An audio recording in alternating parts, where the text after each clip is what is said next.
I'm in a region that I've been close to all my life and yet have so much left to explore. It's a destination with a down-to-earth style where the mountains are meant to be climbed and the pristine lakes enjoyed, all so that the significance of nature is never taken for granted. It's a place that reminds us of how things used to be, where main streets thrive, candy counters are taken seriously, and video games played religiously. It's where the people don't brag, but have plenty to brag about. I'm back home, exploring the mountain and lakes regions of New Hampshire. Hi, I'm Samantha Brown, and I have been traveling the globe for 25 years. Here's a great episode of my Emmy Award-winning travel series, Places to Love. Like and subscribe to join me on my adventures. Let's go.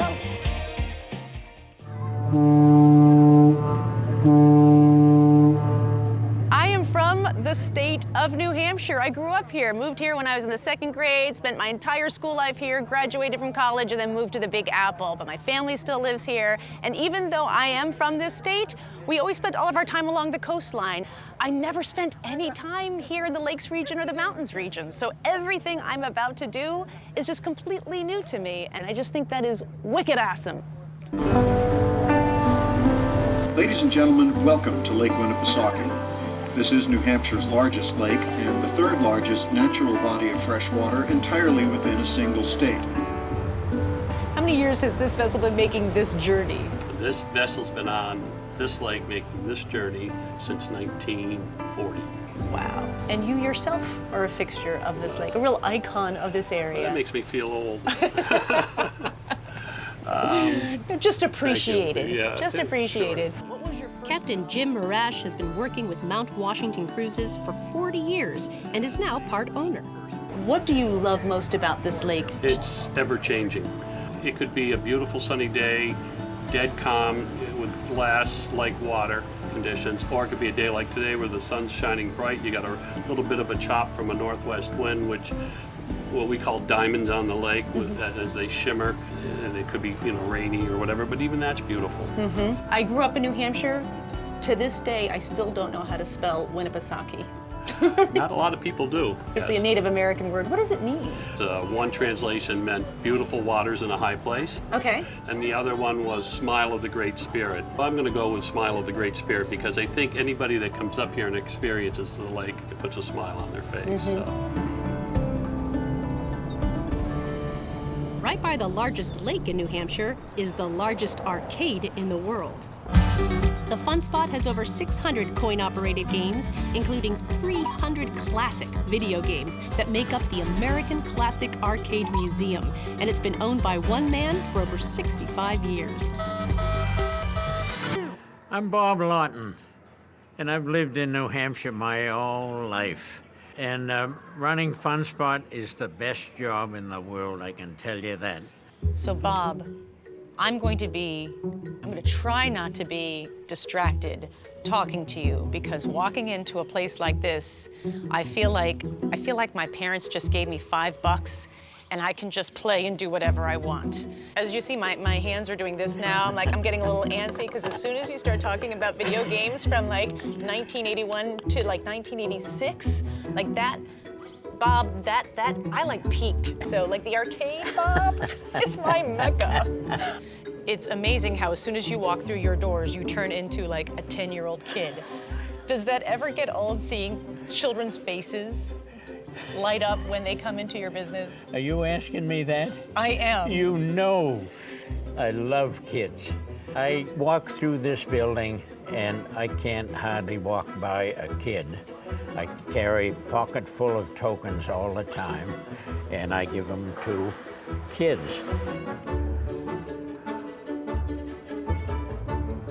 Where did she go?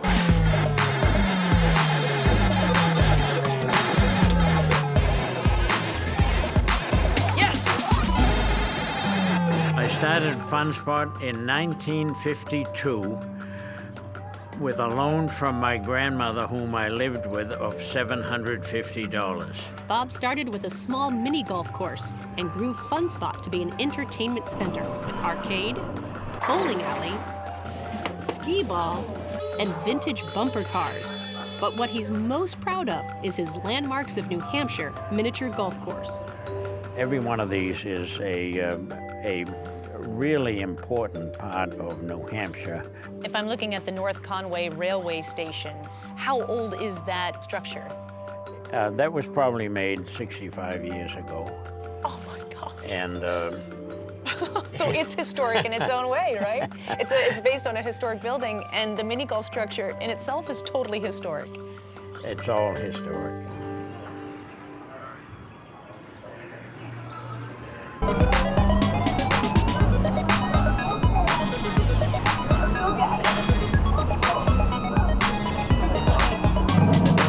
I work 7 days a week. I'm here every day at 6 a.m. I have more fun here than anybody. What's your favorite game here? What do you play? Rally X. I've always thought I'm at least equal to the happiest guy in the world. I truly am. I can't wait to get here in the morning. I just love it.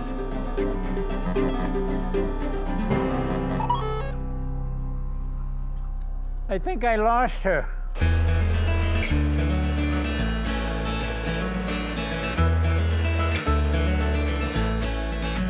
This area is known for its like tried and true restaurants that have been here forever, and then there are those vacation spots that are only open seasonally. And what you're doing here is really different. Was that your mission? I think it just came about naturally. Just we produce the best food possible. Don't do a whole lot to them. I think we get the best ingredients. We have the best product. This is Kevin Halligan, the founder of the farm-to-table restaurant, Local Eatery. Oh my goodness, this is the most amount of meat I've seen. I hope we're sharing this. Are there two of these? Oh no, we're gonna share it. We're gonna share it. Wow. So we dry aged all the steak or all the meat on this platter. From the tenderloin, which was done for 60 days, the picanha, which was done for 45. Even the pork was dry aged for 30 days. What did you say that was? Picanha steak. So Picanha. yeah. Picanha steak. This doesn't seem to be a common steak. So there's only 2 per cow, and I think that's the beauty of the butcher shop, is that we offer different cuts that you can't get anywhere else. All the meat on the menu comes directly from the restaurant's own butcher shop, just down the street. So there's probably 10 to 12 different steaks that you would never see in a grocery store that we have at the butcher shop. Does your menu stay the same throughout the summer so people understand it, or do you change it within the summer as well? We change it every 2 weeks. What made you want to be a chef? So my mother was a horrible cook. So I actually started. Does she know that? Does she know you're saying that about her? She's getting better now, but she's. And how old were you when you realized your mom wasn't a good cook? I was like 6, and so my sister told me I was gonna be a chef then, and I've cooked ever since. Congratulations. Thank you. Not many people know what they want to be at 6. New Hampshire is a beauty. Take it from someone who knows. And the Squam Lake Natural Science Center's mission is to foster an understanding of the ecology of the Granite State by inviting visitors into one of its classrooms. And I'm sitting in one right now. I'm looking around, and I see no homes. There's no commercial buildings. I mean, it is so preserved. How long has it been this way? The Squam Lakes Association started up back in 1904, and right at the very beginning, they developed their charter to keep this lake looking exactly like you're seeing it right now. Back then, there was a lot of logging that was going on, and all the trees you see all throughout this area here were actually stripped out. Oh my gosh. And early settlers came in here and they wanted to farm. So all these islands that we're looking at right now, they were barren of trees. They were clear cut. They were clear cut. So it's actually more pristine now than it was over 100 years ago. It is, yes. At the helm is Captain and Guide Dale Larry, and I'm not here for just a pleasant boat ride. I'm here to see this lake's extraordinary residents. So, is that a duck? And this, I'm embarrassed to say, Nope, that is a loon. That's a loon? That's a loon. is the first time in my life I have ever seen a real one. Wow. The Loon Cruise focuses on common loon conservation, biology, and monitoring the only species of loon that breeds as far south as New Hampshire. So what type of bird is it if it's not? A duck, Samantha. Say it. You thought it was a duck. They are actually a hybrid between the albatross and the penguin family. They're part penguin. They are part penguin. They get their ability to dive from the penguin and their ability to fly from the albatross. It's that time of day when this pair of loons do their feather maintenance, distributing oil from a gland on their tail across their body to keep them waterproof. It's an act that is essential to their survival.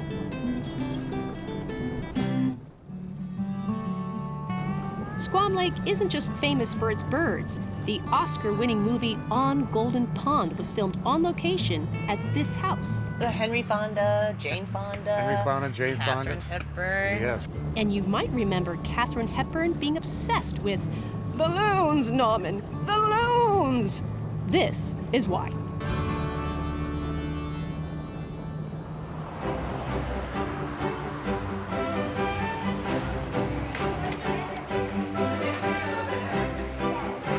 Jim, you have the busiest store in New Hampshire. I think so. No doubt Today. about it. I mean, Sure, today, yeah. Yes. this is the place to be. Yeah, right. And of course, everyone's come here for one thing. Right.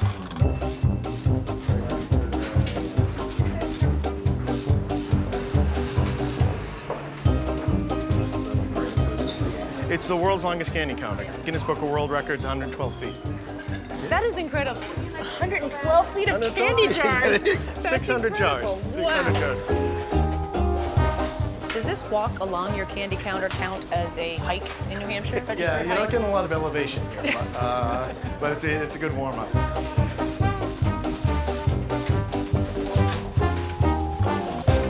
Do you have a Sliders, Swedish everything. fish? Yes, we do. I'm in The the Swedish I'm in the fish. market for a Isn't Swedish Swedish fish. Why?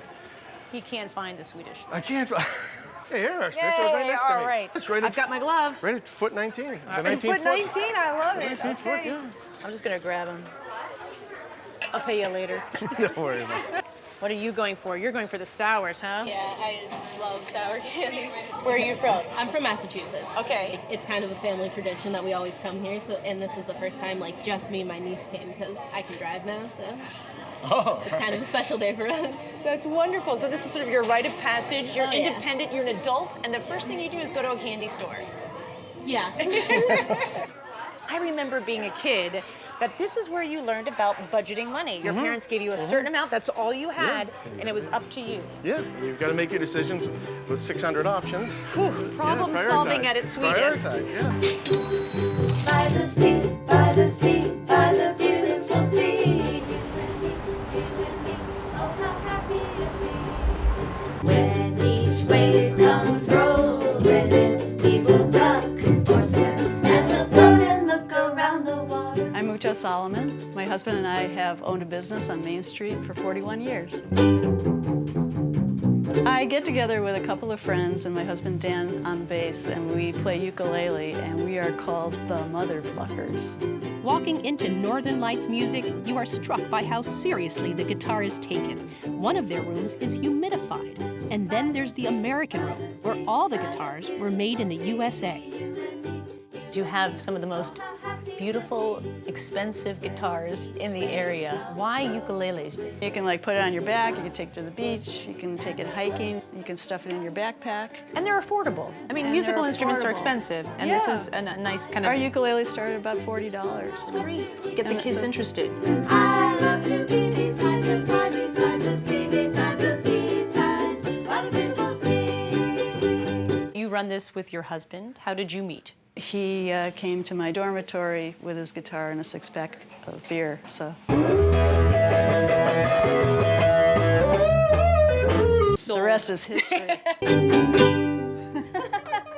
I would think a store dedicated to guitars would need to be in a bigger city like a Portsmouth or a Manchester or a Nashua, New Hampshire.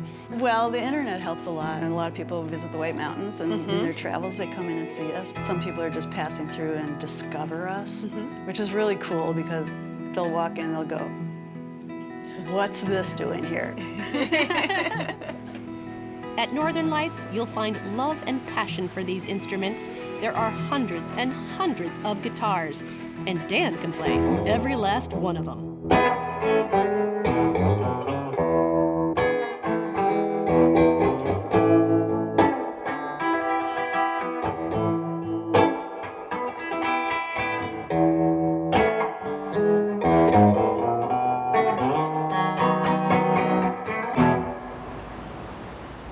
Chutter's and the Northern Lights Music Shop are located on Main Street in the town of Littleton. It's raining, so we decided to all get a beer together, which, truth be told, would have been our plan even if it was sunny.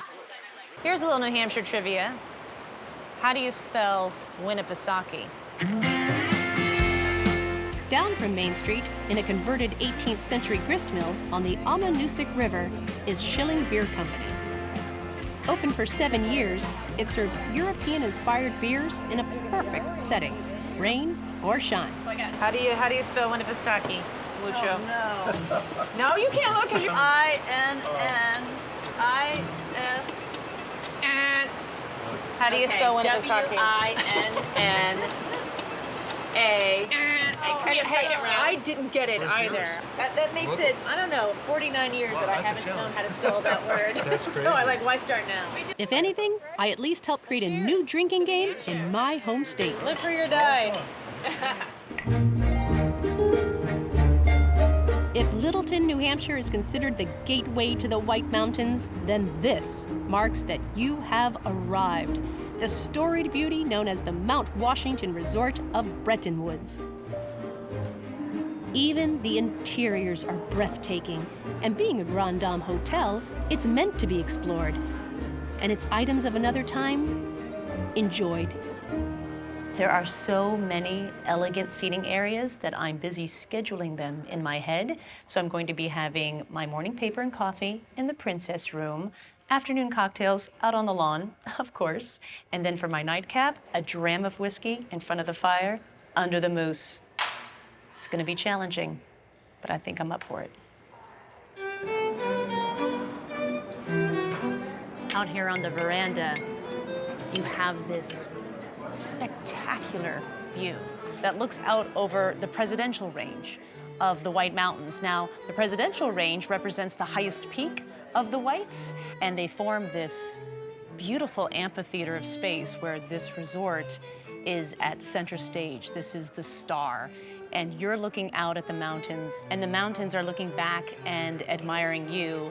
And this is just the perfect relationship that this resort has had with these mountains for well over 100 years. I will be going to the top of Mount Washington, that peak right there. That is the highest peak in the Northeast. Now, there are a few ways to get to the top. I could hike it. I was told it was about 10 hours round trip. I could drive it, but the way I'm getting to the top was the first of its kind in the world.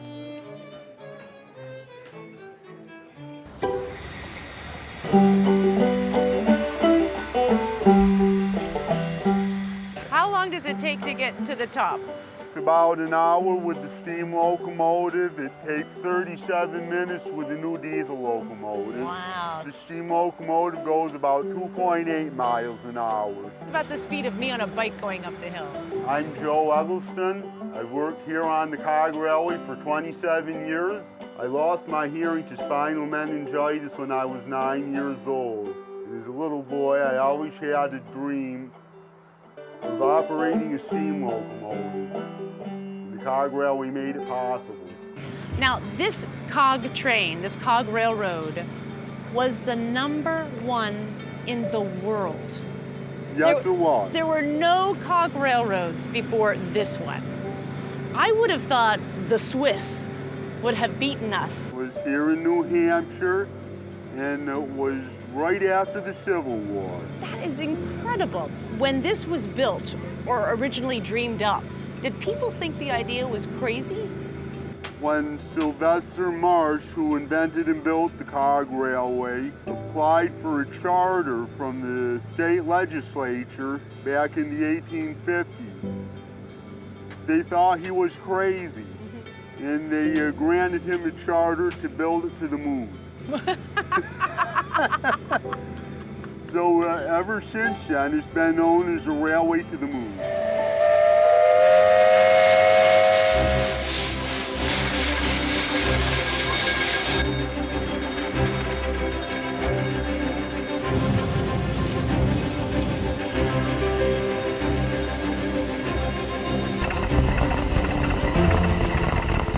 If you've never been on a cog railway, it completely feels like going to the top of a roller coaster. You can hear the clicks and you're bouncing, and that sort of slow build mimics our anticipation. It's building and building because everyone here on this train car, we know that where we left was warm and sunny, and it looks warm and sunny, but when we get to the top, it can be completely different. And everyone's excitement is building as the train is getting higher and more elevated, and it's just this great feeling. Steam locomotive is the closest to a living thing that man has invented. It eats, it drinks, it breathes, it has a heartbeat, and it has personality. Where's the heartbeat? You can feel it when you're sitting in the seat. You can feel the beat of the pistons going back and forth. And as the engineer, you know when it's not sounding so healthy or when it's vibrant. Yeah, the engineer becomes a part of the engine, and the engine becomes part of the engineer.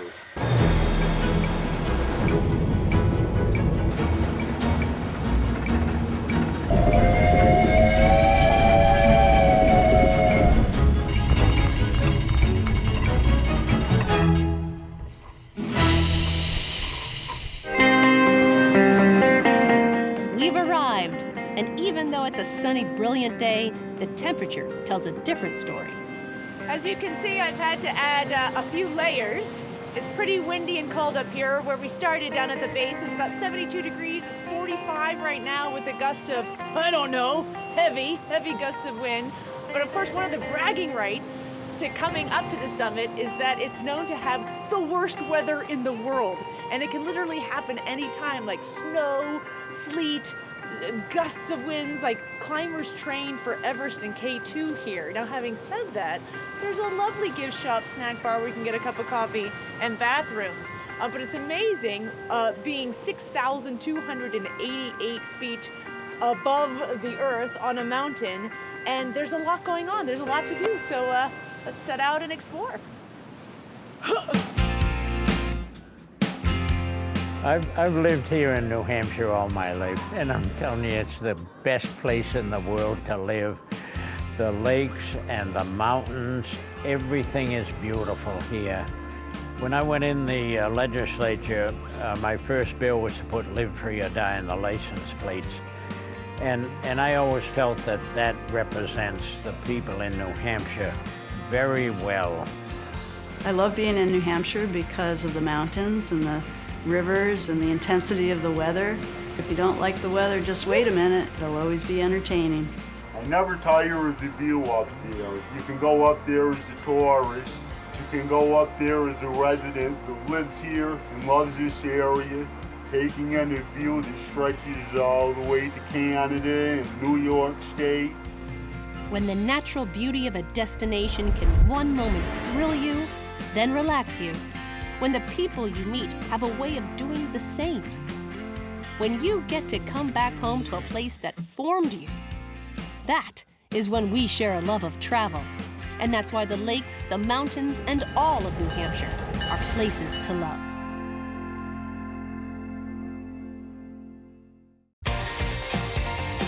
Hey, thanks for watching this episode of Places to Love. What was your favorite scene? Be sure to leave a comment. Now, for a full itinerary of this episode, click here. It is a great travel planning tool. And here, if you want to watch more full episodes. And of course, subscribe to my channel to see new episodes as they are released. Hope to see you out there.